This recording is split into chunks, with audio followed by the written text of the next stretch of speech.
So we ended up here, class. A while ago, I was asking you what's the difference between paraphrasing and summarizing. Okay, so who wants to answer me based on the given illustration? Okay, Marcella again. How about the others who would want to try to differentiate paraphrasing from summarizing? Okay, Chedrick and Marcella have been competing since a while ago. How about the others? Okay.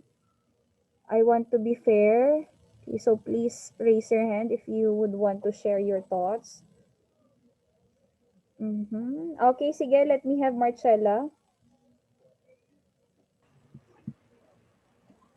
Summarizing is summing up the main point or main idea, while paraphrasing is emphasizing the main point by taking another person's word for it. Okay.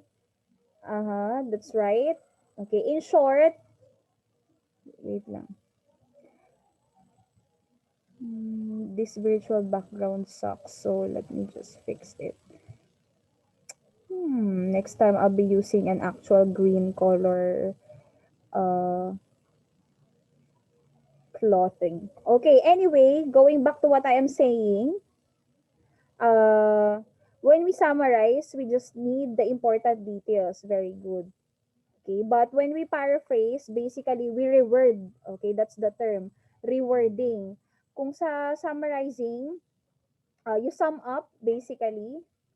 Okay, but for paraphrasing, you reword everything. Okay, when we say reword, depende sa'yo kung gusto mong pahabain yung text o kaya naman paiksiin, it doesn't matter in paraphrasing. But in summarizing, your main goal in summarizing, class, is to basically shorten. Okay, shorten the text. That's the thing about summarizing. Okay, I want you to understand that one, ha. Understand the difference between paraphrasing and summarizing because I included that in your examination. Okay. So I have here the meaning of summary. What is a summary? A summary is a short composition that features only the main points, yes, of a larger work. It does not give elaborate details, yes. So for example, you are summarizing a 300-word essay, okay, and then the person is just beating around the bush, or the writer. So you have to omit those parts. Okay, you just need the important details when you do a summary. Okay, on the other hand, paraphrasing means rewording. Okay, this is what I'm telling you. Reword. So it's like, uh, what are some ways on how we can paraphrase? Pwede mong baliktarin yung sentence construction, like from the usual form of sentence, you can invert it. You can invert the sentence so that it will be paraphrased. Okay, the text can be longer than the original text when you paraphrase. Yes, class. You know what? Uh, what do you call this?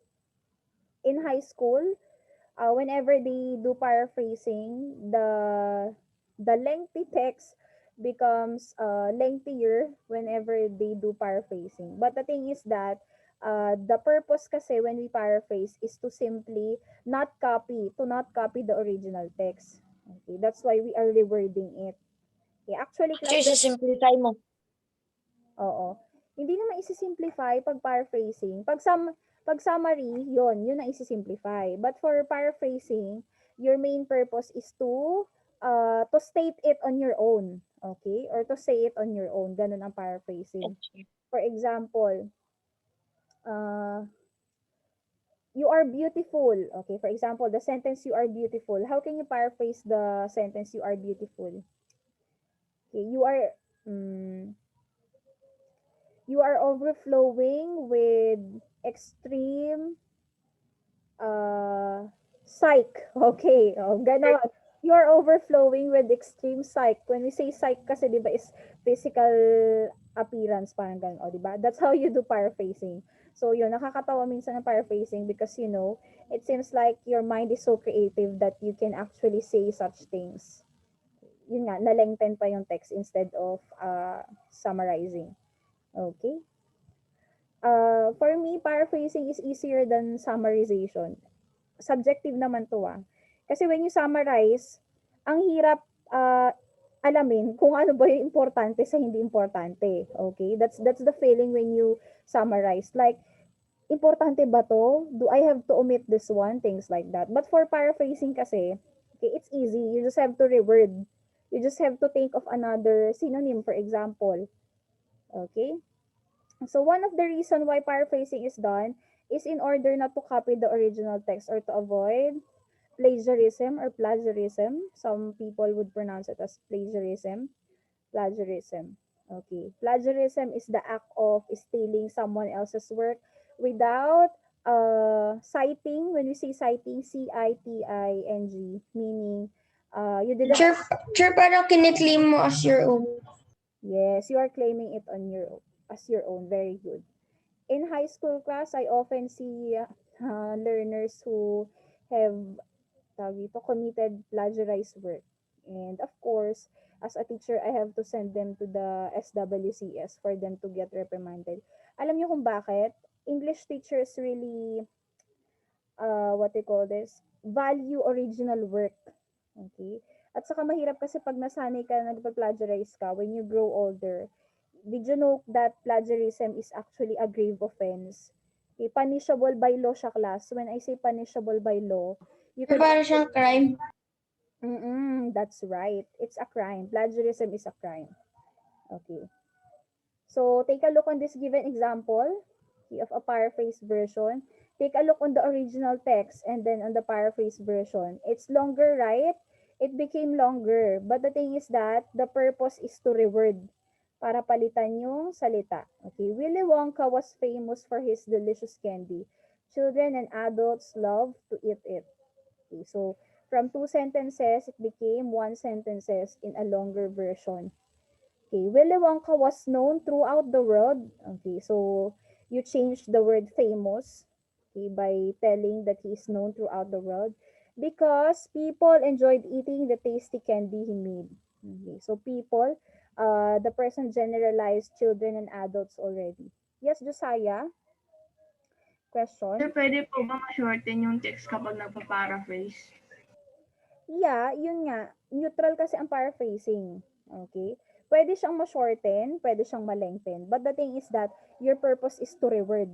Okay? Pero pag na-shorten siya at hindi na-reword, hindi yun paraphrasing. Summarizing papasok yun. Okay? Do you get that, Josiah? Gets? Okay. Yes, very good. Okay. Next. So, how do you do paraphrasing? Okay. I saw this on the internet and I think it will be helpful for you. Okay, we have here a mnemonic. Okay, para. So put the text in your own words. Avoid copying the text. Rearrange similar text. And then ask yourself if you included all the important points. Yes. Okay. So when we paraphrase still, the important points needs to be there. Okay, now let's proceed with writing a summary. In writing a summary, remember the following. Number one, decide on the main idea of each of the paragraphs. Okay, so this is how you summarize. Basically, you need to decide on your own. Each main idea would serve as the topic sentence. Okay, for example, there are three paragraphs. Okay, introduction, body, and conclusion. Make sure that you read the entire introduction, the entire body, the entire conclusion, so that you know the main idea of each one. Okay. Next, add supporting details and write them in simpler and shorter way. Yes. So these are the words that we can associate with summarization or writing a summary. Simpler, shorter, okay? Not longer. Okay? Pag mas marami pang words yung na-create mo, it's not summary. Okay? Be sure not to take away the ideas that they express. Yes. So even though you are summarizing, make sure that it still mean the same. Okay. Meron kasi yung mga tao na whenever they try to sum up everything, okay, it changes its meaning or there is an omitted part or omitted details, things like that na importante pala. Okay? That's why summarization class is very crucial also. Okay? Next, Use appropriate time expressions to show good sequence of events. So, dito na papasok si cohesive devices. You can also put cohesive devices in your summary. Okay, so that there's a good sequence of events. You know what comes first, you know what comes after this and after that. Okay? Number 4, make sure that the summary gives an objective presentation of details. What do we mean by objective, class? Okay? Anyone who knows the meaning of objective? When we say objective, what does it mean? Sure, parang, Parang yung sure, goal. sure, parang goal, Goal? accomplishment. Okay. What do you call this? Yung objective dito is used as a objective presentation. It is used an adjective, as an adjective.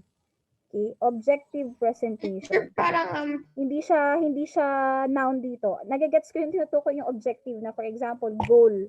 Diba? May noun tayong objective. Pero ito, sure, yung parang, tinutukoy natin dito is objective as an adjective. Anong meaning ng objective as an adjective? sure, parang maayos. Maayos?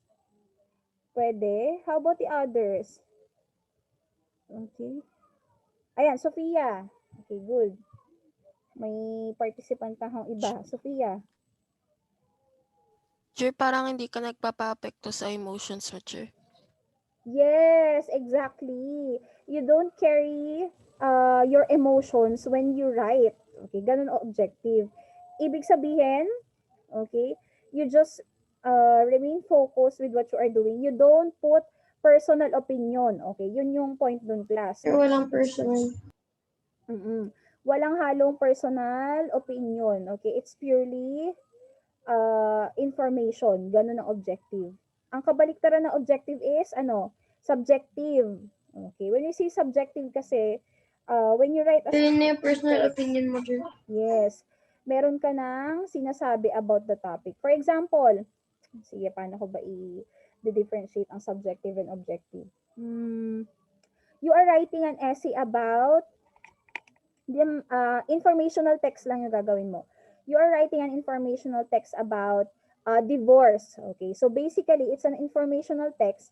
You don't need to put your side about divorce, right? Okay, ganun pag objective.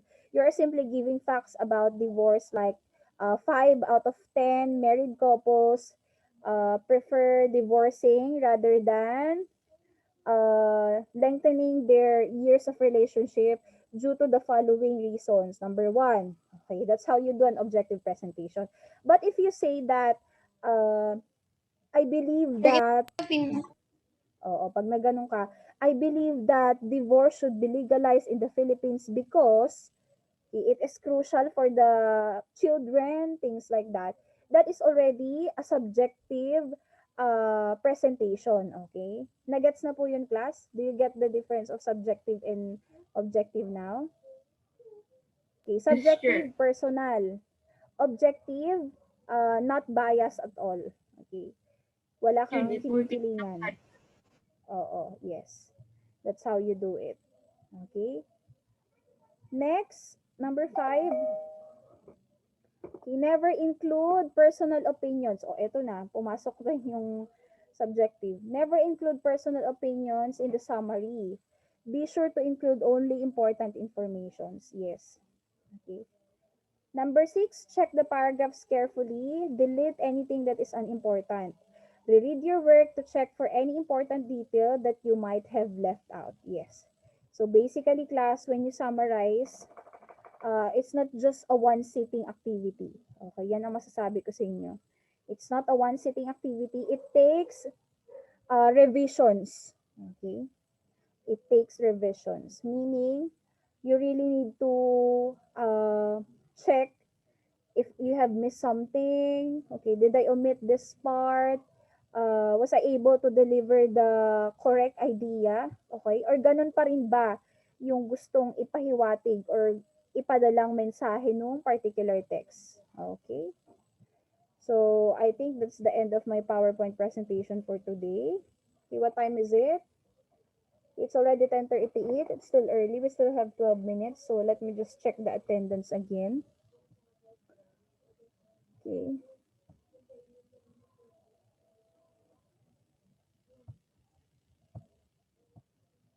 I have an announcement pala, right? So, sakto lang pala yung time natin. Naalala ko rin. Anyway, Angela, are you here? We still have Angela. Do we have Angela here? Okay, no. Sure, sinong Norvin, Angela? Manipon. Okay, first name basis tayo ha. Para hindi magulo. Norvin? Hindi pumasok si Norvin? Wala naman siya. So, yeah. Polo. Polo? Sure, present. Okay. Lou, Angela. Si Francine, nakapasok rin ba si Francine even though her laptop is updating? I know. She was not able to join. Okay, so Norvin, Angela, and Francine. Okay, but I'll tell the business office that Francine is updating her laptop. Anyway, Marcella, I already knew what deuteragonist means. Okay, it's like a secondary character. Hindi naman most important, second most important character. Like for example, it's like a second lead. Parang ganon ko siya interpret. Second lead guy o kaya second lead character. Parang, oo. Ano ba spelling? Sure, parang sidekick nung protagonist. DE. Oo. Hindi, pwede siyang maging neutral, pwede rin siyang maging kakampi, pwede rin siyang maging villain. That's how deuteragonist means. Okay, parang si Alice and the Rabbit. Okay, yung rabbit yung deuteragonist for example. Kasi kasama niya all throughout the adventure. Ano pa bang mga Sure, parang example ng someone deuteragonist? important to the Story. yes. To the story also, oo. Halimbawa rin, if you have read the Greek mythology, yung specific, specific story ni Achilles. Do you know Achilles? The prince of, saan ba kasi siya? Trojan ba siya or the other one? Yes, he's a Trojan prince, si Achilles. So, dyan yata. Diba? You know his story? Masyado pa pala kayong bata for this one. Pinapod ko Grade 10 kasi to binabasa. Okay? Hindi lang pinapanood. Yan ang masasabi ko sa Cedric. Because it's a long story written by Homer. Okay? Parang si Achilles, si Patroclus. Okay? Pwedeng si Patroclus yung deuteragonist dun sa story nila. Kasi si Patroclus plays an important role to Achilles. Diba? Remember when Achilles just keeps on sulking on his tent? Ayaw niyang lumabas para lumaban. But when Patroclus died, Patroclus is his best friend. Okay? Yun na. Dun na siya. Best friend ba niya or cousin? I think cousin niya ata. Sure, cousin yata. Greek mythology. I'm not sure kung cousin niya or friend lang niya si Patroclus. But yeah, some says that they have bromance dahil dun sa story na yun. Okay? Kasi kahit kinuha yung concubine niya, may concubine kasi si, si Achilles that time, pero wala siyang pakialam. But when Patroclus died, ayun na, dun na siya nag-rage. Dun na siya nagalit talaga. Okay, anyway, ayun pala yung announcement ko. Sandali lang. Let me just stop sharing and palitan ko lang yung aking PowerPoint. Okay. What a nice teeth, Chedrick. I'm seeing your teeth. You're showing us your teeth? Sure, Let me just look for that particular PowerPoint. Ba to? Bakit number 3? Wait lang class ha. Ayun, there you go. Lang hina ng wifi dito sa amin, chair, naglalag. Oh, edi putol-putol ako? Pag naririnig mo? Sure, minsan. Oh, sige. Dali lang ha. Okay, am I screen sharing? No. Sure, di pa po. Okay, there you go. Eto. This is what I need to talk about. Sure, loading. Okay. Ay, okay. Okay, sige, let's just wait. Okay na po. Okay. Sir, okay na, So, sir. by the way, class, there will be a teacher evaluation that will be given from February 22 to March 1. Okay, so ipopost na lang ni teacher yung link. Nakalimutan ko pala ilagay. So every teacher nyo, i-evaluate nyo. So as what you can see, if you are from brainchild to grade 3, your parents or your guardian are the ones who's going to do it. But if you are from grades 4 to 12, kayo na ang gagawa. Okay, so all personal information entered will be treated with confidentiality and will not affect learners' academic standing in any way. Ibig sabihin, you have to be objective in evaluating your teachers. So from first quarter to third quarter, yes, Josiah? Maging honest, sir. Oo, yes. Kailangan nyo maging honest. Like, did this teacher perform well? Okay, naturuan ba niya kami na mabuti? Things like that. But the thing is, do not see the teacher, okay? See how she taught the subject, okay? Kung paano niya tinuro yung subject. Okay, actually, it is in the form of Likert scale. When we say Likert scale, it's 5, 4, 3, 2, 1. 5, strongly agree. Nakalimutan ko na yung 4, 3, 2, 1. Yung 3, yung neutral Parang 5 lang. star. Yung Teacher 4, Ganun. agree. 4, fully agree. 3, Yes. 4. Oo. Teacher, ganun. Teacher. So make sure to fill out all the required information. You will not be able to pass the form, okay, kung hindi nyo fill out ng maayos, especially with those with asterisk, okay? By the way, class, you do this after my time ha. Ipopost agad ni teacher yung link, okay? And then put a screenshot. Gagawin ko na lang siyang assignment. Make sure that you finish until the end. Yung last part, yung sabi niya, your form have been submitted, ganon. Okay, so ako muna evaluate nyo ha. Ganun ang mangyayari class. Halimbawa, you have 8 subjects. Ngayon, ako, okay, evaluate nyo ako sa isang form and then you have to evaluate another person for another form, things like that. So you can submit multiple submissions. Okay, pero isa-isa lang per teacher. Do you get that? So Sir, halimbawa, di ba 8 kahit anong subjects. oras yan get Yes, kahit anong oras ng February 22 to March 1. Pero magko-close siya ng 8 AM ng March 1. Okay? So, ako, ayan, magpapa-evaluate na ako after this. Since I didn't give any asynchronous activity after this one. Okay? So, pwede nyo na akong evaluate after this. Okay? So, eto, first name and last name of survey participant. Ilagay nyo dyan. Okay? It depends kung gusto nyong capital letters or not. Okay, better na hindi naman kasi as what you can see, hindi naman capitalized. Role, what is your role? Learner, okay? You have to click learner. Grade level of the learner, grade 6. Okay, teacher to be Sir, rated. lalagay Ayan. So pa you ba have, initial? come again? Sir, lalagay pa ba initial?